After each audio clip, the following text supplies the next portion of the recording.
Hello everyone and welcome back to another video. In today's video, we're going to be talking about the Luminosity Invitational 2, which took place this weekend, and it was such a banger to watch. These invitationals are always such a joy, but this one was especially so just because there were so many crazy upsets. And let's just get right into it, starting off by talking about our 13th place finisher, starting off specifically with TM7 Zap. Now, he is going to go 0-9 in the pools phase, but he had Leo, Spargo, and Zomba in his pools phase, who were some of the best players of the entire event. Can't feel too bad about that one. And in the main bracket, he does manage to take his first game versus Shinymark, though he does ultimately lose that set 3-1. But I thought Zap was playing pretty well at this event, managed to make a lot of the games pretty close, and people are giving him a lot of flack for being at this event, but it's incredibly stupid hate. Like, I really do not understand it at all. Him and Asimo are literally the only people at this event that actually earned their spot. Y'all gotta remember, Zap qualified through the online LCQ with no games dropped, and if you don't like that it was an online LCQ, you know what, that's absolutely fine, but that is a topic for another time. That's not Zap's fault. He won fair and square. He absolutely deserved to be in this event, and he looked pretty good while he was playing, and I really hope that he learned something.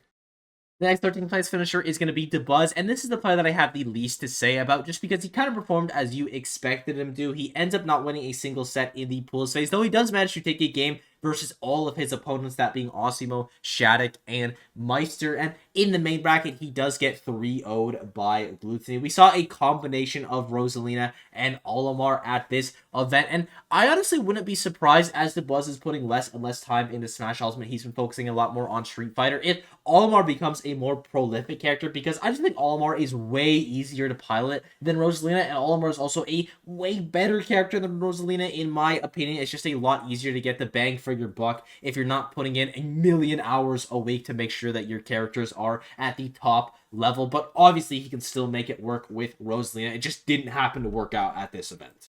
You're also going to have Shadic finishing in 13th place. He's going to pick up a win on Dabuz in the pools phase, but he loses a 3-0 to Asimo in a Game 5 set to Maister to start that second day in the loser side of the bracket, where he then has the misfortune of running into Mars. And while he does manage to take it to Game 5, he ultimately loses that one. I think ZSS is a really difficult character for Core to deal with because, number one, ZSS mobility is just so good that it actually makes a difference in that matchup. Usually it doesn't really matter that Corrin is such a slow character because she's got this massive sword that it really makes up for it, but ZSS has the mobility to actually capitalize on that poor mobility of Corrin, which can be really difficult for her in the neutral and in the disadvantage. And ZSS is also incredible at escaping that Corrin advantage state because she has slip kick. A lot of Corrin stuff has a very high damage output, but that's because she's able to frame trap you and just keep you in the combo. The combos themselves aren't super long, and ZSS is able to mitigate a lot of that extra damage because she's just straight up disengaging from the situation. So, bit of an unfortunate player for Shadic to run into in the main bracket, and I don't think that he was playing exceptionally well on that first day, but I have no doubt in my mind that he's definitely going to be able to bounce back. And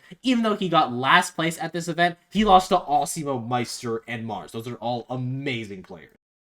And our final 13th place finisher is actually going to be Sonix, which is crazy. Never in a million years would I have predicted this, but he ends up losing to both Light and Shinymark in the pools phase 3-1, though he does manage to pick up a win on, funnily enough, Kola. So Sonic's only win at this event is going to be coming with a 3-0 win over the guy that got first place, which is pretty funny. But he was able to beat the one Roy player in Kola, but in the main bracket, he wasn't able to beat the second Roy player in Spargo. That's right, Spargo and Sonix played at this event for 13th place. It went to Game 5, all Roy versus Sonic, and you just have Spargo coming out on top. Now, obviously, this is going to be a very bad placement for Sonix. This is the worst placement that he's had since SmashCon 2023. He went from getting second place at literally every single event in 2024. The streak was finally broken with that third place at Riptide, and now we just immediately get a 13th place. It's definitely a little bit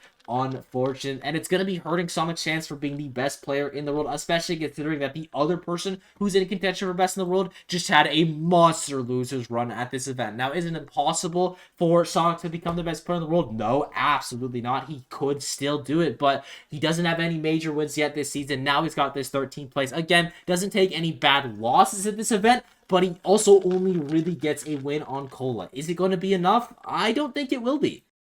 Next is our 9th place finisher, starting off with Tweek, who actually managed to be the first seed of his pool. He gets a 3-0 over Mars, which makes a lot of sense historically. That's been a super dominant record for him, as well as a 3-1 win over Shuton, which I thought Shuton was going to win. I think Olimar does pretty well versus Diddy, so big props to Tweek for winning that one, even though historically he's got a super dominant record there. I just think the matchup is difficult. And then for his final matchup in the pool's phase, he does end up losing to Glutonny, but he manages to take it to game 5, so he has the better game count over Shuton to give himself the first seed going into the main bracket, where he does ultimately just lose right away. He loses in a game 5 set to Asimo in the winner's side, in a game 5 set to Shinymark in the loser's side. I think matchup-wise, I would definitely favor Diddy Kong versus Ryu, but Asimo honestly just played that set exceptionally well. And I do think that Tweek played pretty well versus Shinymark, but I definitely think that Pikachu beats Diddy Kong. The offstage gameplay is just really difficult for the character. I also think the neutral is difficult for the character. The little rat can just be really difficult for Diddy to actually land that hit on. I feel like you don't get as much value from Monkey Flip as you do in most matches, because it's like,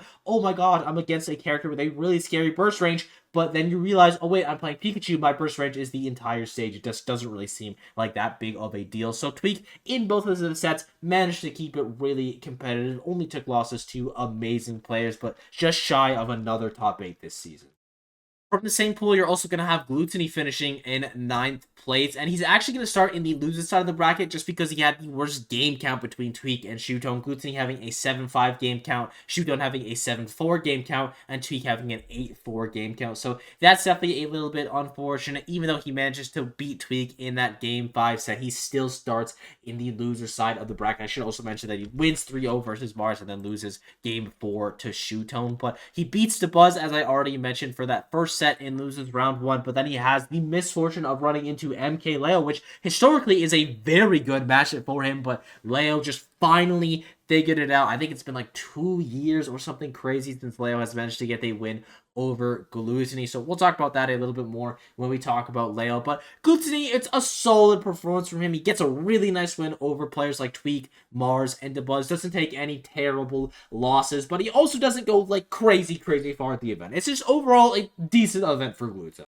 And from the same pool, you're also going to have Mars finishing in 9th place. He's going to go 0-3 in the pool's phase. Specifically, he goes 0-9 in the pool's phase. But to be fair, I think this is like maybe the worst pool that you can give him. I think Tweek is the worst player in the world for Mars. Shuton's probably the second worst player in the world for Mars, considering he's got both Olimar and Aegis at his disposal. And then Glutonny's just like really good at this game. So goes 0-9 in the pool's phase. But he managed to beat Shadic in that game 5. And Shadic beat him at the last LSI, even though that is a matchup where I would favor ZSS. Mars had to make some adaptations from their last set, and he clearly proved that some hard work had been put in to be able to take that one. And to get into the top 8, he had to fight Light, which is always a banger. This one was no exception. It goes game 4, and Light does come out on top. But that's 2 9th places in a row at major event for Mars. It seems like he's getting back into the swing of things, and the second he starts getting into the top 8s at these major events again, I feel like we're going to see some of that classic Mars just start tearing up the brackets.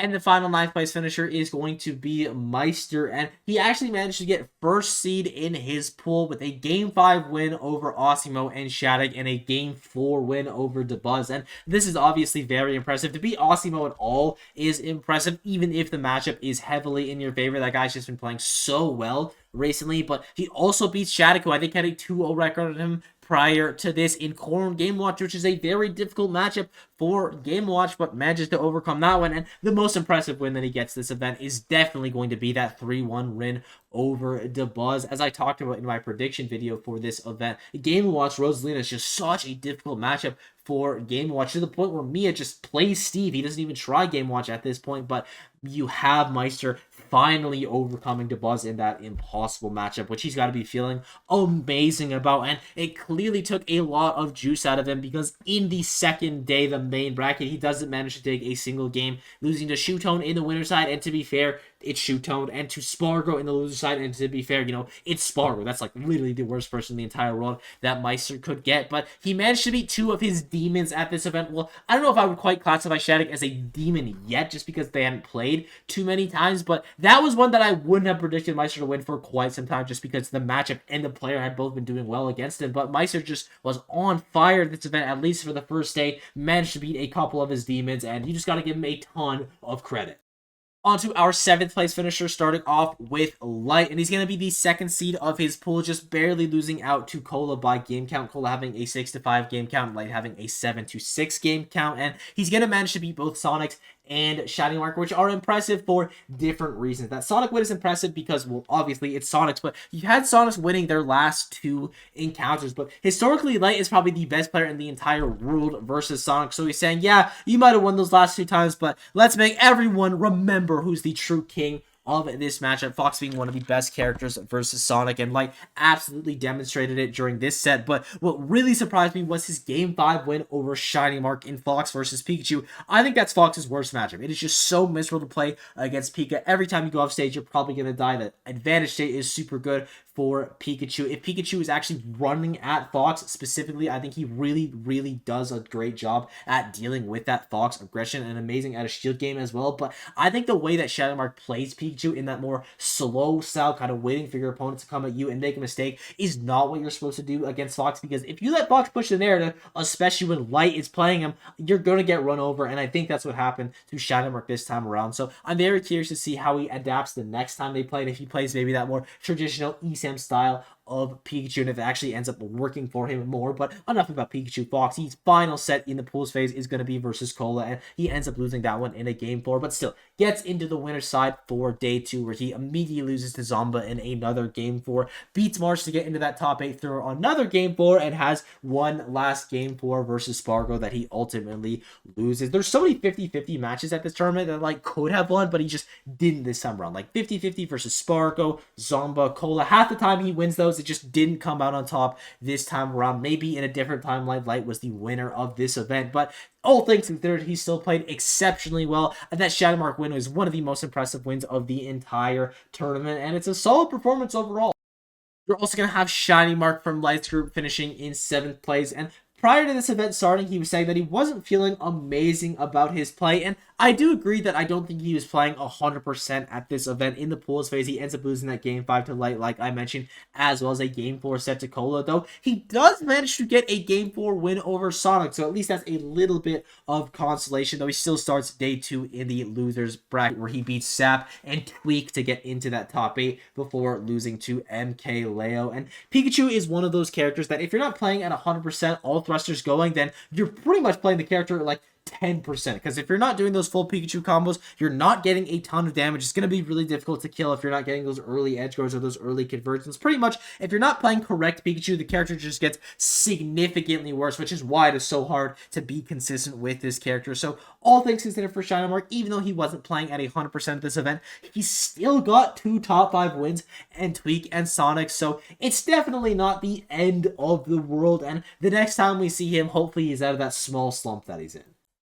In 5th place, you got Asimo and Leo, starting off with Asimo. As I mentioned, he's going to lose that game 5 set to Maister in his pools phase, but the fact that he managed to take it to game 5, I feel like is pretty telling of how good he is at that matchup. He's got so much experience in it versus Mia. Even though he's losing pretty much every single one of those sets, he's still learning every single time he plays there, and it almost paid off in dividends here, just barely losing out versus Maister, but he manages to win his other 2 sets versus Dabuz and Shadic to secure that 2nd seed, and it's not like those are easy matchups either, especially Corn. I think Corn destroys Ryu. That massive sword's going to be a big problem, and you have so many ways to break the focus, but Asimo clearly didn't agree with me this time around, because he 3-0'd Shadic. Just such an impressive feat from him, and in the main bracket, he managed to get top 8 through the winner's side by winning a game 5 set over Tweek, and I don't think that's an easy matchup for Ryu either. I think Monkey Flip and Banana specifically make it really difficult for Ryu to navigate around in the neutral, so Asimo managed to win a lot of matchups at this event where I wouldn't favor him at all, but once in the top 8, he does get double eliminated by the NA swordsman of Kola and Spargo. Considering both those guys ended up in the grand finals of this event,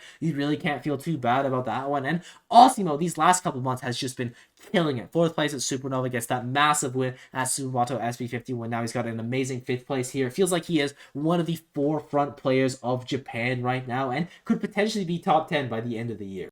And that other 5th place finisher is going to be Mkleo. And over these past couple months, every single time we see him, he's just slowly getting better and better. And I feel like this event was the pinnacle of that, because he just looked unbelievable. He was able to get wins over Zap and Spargo, 3-0ing both of them in the pools phase, then losing a game 5 set to Zomba, though it was Meta Knight versus Rob and then Meta Knight versus Pit for one game, but we're not going to be talking about that Zomba Pit. That was a banger, by the way. I highly recommend you watch it. You should watch every set of this event, but if you only can watch one or two, that should definitely be one of them. But regardless of that, he ends up getting second seed in his pool and loses to Kola in the first set of day 2, but that's when he wins his most impressive sets of the tournament, getting a 3-1 win over Glutonny and a 3-0 win over Shinymark. As I mentioned when I was talking about Glutonny, it has been so long since Leo has beaten Glutonny. Like, I literally cannot remember the last time that Leo played Glutonny. I think he still played Violet. That's how long it's been. So,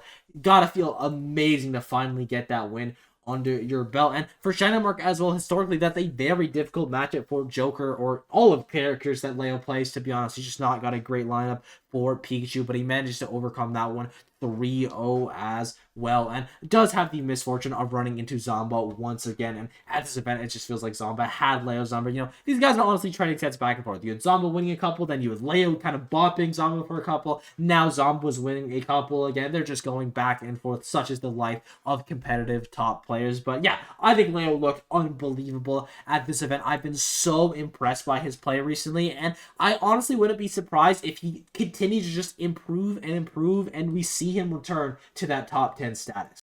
In fourth place, you're going to have the aforementioned Zomba, and he's going to be the first seed of his pool, 3-0ing Zap, beating Leo in that Game 5, like I mentioned, and most impressively, he 3-0 Spargo in Aegis versus Rob, which is no easy feat. That matchup is pretty difficult for Rob, so big props to them for that one. I think he was playing very well on day 1, and he definitely didn't slow down coming into day 2, where he gets that 3-1 win over Light to get himself into that top 8 through the winner's side, where he then has the misfortune of running into Shuton. As I literally just mentioned, Aegis is definitely a difficult matchup for Rob. Runs into Mkleo once again in the loser side, but manages to beat the Joker this time around. So both the Meta Knight and the Joker couldn't do the trick for Zomba, or rather Leo this time around. Zomba clearly did his homework in that matchup, not wanting to lose that one again after Warehouse Wars, and then he ends up running into Spargo, and this is a run back that he doesn't win for the third time. Aegis versus Rob is a very difficult matchup for Rob, but Zomba looked really good at this event. This is a player that I feel like is a bit hit or miss. Either he's like one of, if not the best player at the event, or he's going to have a bit of an underperformance, and this is definitely one of those times where he was looking like one of the best players in the room. In third place, you're going to have Shuton, and he came out as the second seed of his pool, 3-0ing Mars, 3-1 in Glutonny, and then losing 3-1 to Tweek, as well as 3-0ing Maister to get top 8 through the winner's side. And prior to top 8, he only used Olimar, and that definitely makes sense for the pools phase. I think Olimar does really well into ZSS, even though Aegis also does really well. I think Olimar does well into Wario, and historically, Glutonny has just not been very good versus Wario. And I think of Shuton's characters, Olimar is the better choice in the Diddy Kong. I do think Olimar beats Diddy Kong. Tweek just played really well in that matchup. And then I'm actually really curious of why he went Olimar versus Meister. Not that I think Olimar is a bad choice in the Game & Watch. I just think Aegis is like a pretty solid choice in the Game & Watch. Maybe Mia's just beat him with Game & Watch Aegis so many times before, just having those edge guards unlocked, that he just feels more comfortable with the Olimar. But regardless, once in the top 8, he does start going Aegis again, 3-0ing Zomba, and in the winners finals, he goes both Aegis and Olimar, losing the first 2 games versus Kola with Aegis, and then winning a game with Olimar, but losing that last one with Olimar as well. And then finally, for the losers finals, he is going to lose 3-0 to Spargo in Aegis versus Cloud. But Shuton, that's 2 really strong events in a row from him. 3rd place at Riptide, or a 2nd place at Riptide, and now a 3rd place at this event. At least strong events in NA. I know he got a 9th place at Umabora as well, which isn't bad, but obviously not the same as a 2nd and 3rd place at major events. So Shuton has had a super strong start to the second half of the year, barring that 17th place from Supernova, which again isn't the end of the world. He's looking like a top 10 player right now, and honestly, if he keeps it up, I could see him being top 5.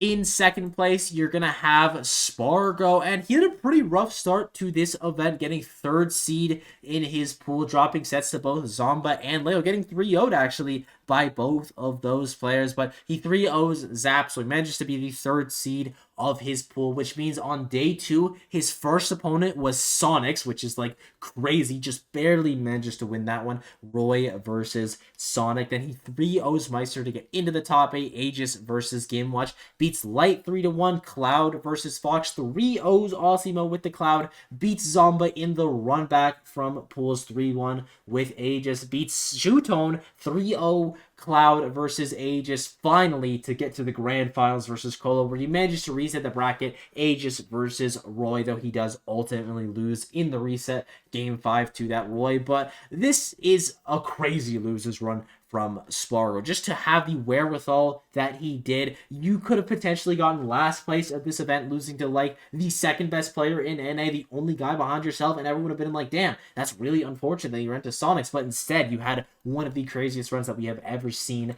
at an invitational. And I think this run easily submits to Spargo as the best player in the world. In my opinion, he was already the best player in the world, considering he has 3rd, 1st, and 1st at P-tier events. But now he has that and 2nd place at an invitational, where he just got so many massive impact wins, and he only has losses here to Mkleo, to Zomba, and to Kola. None of those are going to be hurting him a ton, and those wins are going to be looking exceptional on his resume. So big props to Spargo for that crazy losers run. But our big winner is going to be none other than Kola, which is unbelievable. I don't know if we've ever had a 15th seed win an event as stacked as this. We definitely haven't had it happen in Ultimate, so just massive props to Kola for that one. He's going to be the 1st seed of his pool with wins over both Light and Shinymark, only dropping a set to Sonix. And in the main bracket, he beats Mkleo to get into the top 8. Once in top 8, he beats Asimo in a game 5 set. In the winners finals, he beats Shuton game 4. He beats him with Roy the first 2 games. You have Shuton pivoting to that Olimar for game 3. And then for game 4, you have Kola actually bringing out his Cloud. And he kind of dumped through that Olimar, I'm not going to lie. It is a very tough matchup, but that's the first time I've seen Kola's Cloud in so long, and honestly looked super clean. In that grand finals, he loses that first set to Spargo game 4, but he manages to win the reset game 5, and that game 5 was such a banger. You had Kola with a massive lead, 3 stocks to 1 going in, and you could tell he was getting very nervous. He was throwing out these terrible air dodges, but he managed to close it out in one of the sickest ways I've seen in quite some time, with an up smash on the top platform and win his biggest event to date. Kola's one of those players where he's either going to be playing not super well, or he's going to be playing like the best player in the room, and quite clearly he was the best player at this event. I'm so excited to see how his season continues, because if he can keep doing stuff like this, I think Roy is definitely going to be put back on the map. And also, I think it's really funny that both of our grand finalists play Aegis, Roy, and Cloud. All we need now is for Kola to pick up Corn, and him and Spargo are truly going to be holding that same lineup. But with that, I thank you all for watching. I hope you enjoyed the sport. It's been absolutely unreal as of late. If there's been anything I left out, got wrong, or if you just want to say hi, leave a comment down below. Be sure to sub while you're down there, and I will see you all in the next one. Bye-bye.